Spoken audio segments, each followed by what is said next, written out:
সন্তানের জন্য বাবার লেখা অসাধারণ এক চিঠি। প্রিয় সন্তান, আমি তোমাকে 3টি কারণে এই চিঠিটি লিখছি। 1. জীবন, ভাগ্য এবং দুর্ঘটনার কোনো নিশ্চয়তা নেই। কেউ জানে না সে কতদিন বাঁচবে। 2. আমি তোমার বাবা। যদি আমি তোমাকে এই কথা না বলি, অন্য কেউ বলবে না। 3. যা লিখলাম তা আমার নিজের ব্যক্তিগত তিক্ত অভিজ্ঞতা। এটা হয়তো তোমাকে অনেক অপ্রয়োজনীয় কষ্ট পাওয়া থেকে রক্ষা করতে পারে। জীবনে চলার পথে এগুলো মনে রাখার চেষ্টা করো। 1. যারা তোমার প্রতি সদয় ছিল না, তাদের উপর অসন্তোষ পুষে রেখো না, কারণ তোমার মা এবং আমি ছাড়া তোমার প্রতি সুবিচার করা কারো দায়িত্বের মধ্যে পড়ে না। আর যারা তোমার সাথে ভালো ব্যবহার করেছে, তোমার উচিত সেটার সঠিক মূল্যায়ন করা এবং কৃতজ্ঞ থাকা। তবে তোমার সতর্ক থাকতে হবে এজন্য যে প্রতিটি মানুষেরই প্রতি পদক্ষেপের নিজ নিজ উদ্দেশ্য থাকতে পারে। একজন মানুষ আজ তোমার সাথে ভালো, তার মানে এই নয় যে সে সবসময় ভালো থাকবে। কাজেই খুব দ্রুত কাউকে প্রকৃত বন্ধু ভেবো না। 2. জীবনে কিছুই কিংবা কেউই অপরিহার্য নয় যা তোমার পেতেই হবে।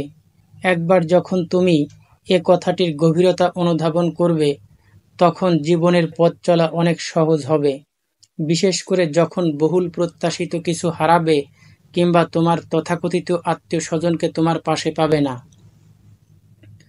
3. জীবন সংক্ষিপ্ত। আজ তুমি জীবনকে অবহেলা করলে কাল জীবন তোমাকে ছেড়ে চলে যাবে। কাজেই জীবনকে তুমি যত তাড়াতাড়ি মূল্যায়ন করতে শিখবে, ততই বেশি উপভোগ করতে পারবে। 4. ভালোবাসা একটি ক্ষণস্থায়ী অনুভূতি ছাড়া কিছুই নয়।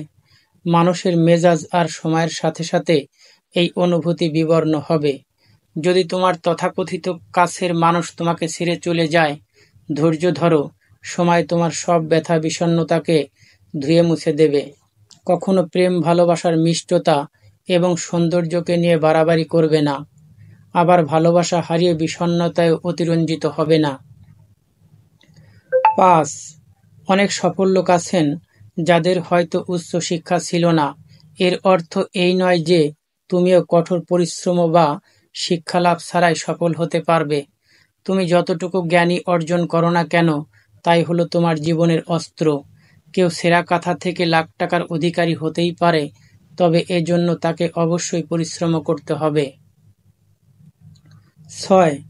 আমি আশা করি না যে আমার বার্ধক্যে তুমি আমাকে আর্থিক সহায়তা দিবে। আবার আমিও তোমার সারা জীবন ধরে তোমাকে অর্থ সহায়তা দিয়ে যাব না। যখন তুমি প্রাপ্তবয়স্ক হবে, তখনই বাবা হিসেবে আমার অর্থ সহায়তা দেবার দিন শেষ। তারপর তোমাকেই সিদ্ধান্ত নিতে হবে, তুমি কি পাবলিক পরিবহনে যাতায়াত করবে, নাকি নিজস্ব লিমুজিন হাঁকাবে, গরিব থাকবে নাকি ধনী হবে। 7. তুমি তোমার কথার মর্যাদা রাখবে, কিন্তু অন্যদের কাছে তা আশা করো না। মানুষের সাথে ভালো আচরণ করবে, তবে অন্যরা তোমার সাথে ভালো থাকবে তা প্রত্যাশা করবে না। যদি তুমি এটি না বুঝতে পারো, তবে শুধু অপ্রয়োজনীয় যন্ত্রণাই পাবে। 8.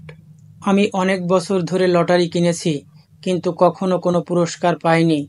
তার মানে হলো এই যে, যদি তুমি সমৃদ্ধি চাও, তবে কঠোর পরিশ্রম করতে হবে। বিনামূল্যে কোথাও কিছুই জুটবে না। 9.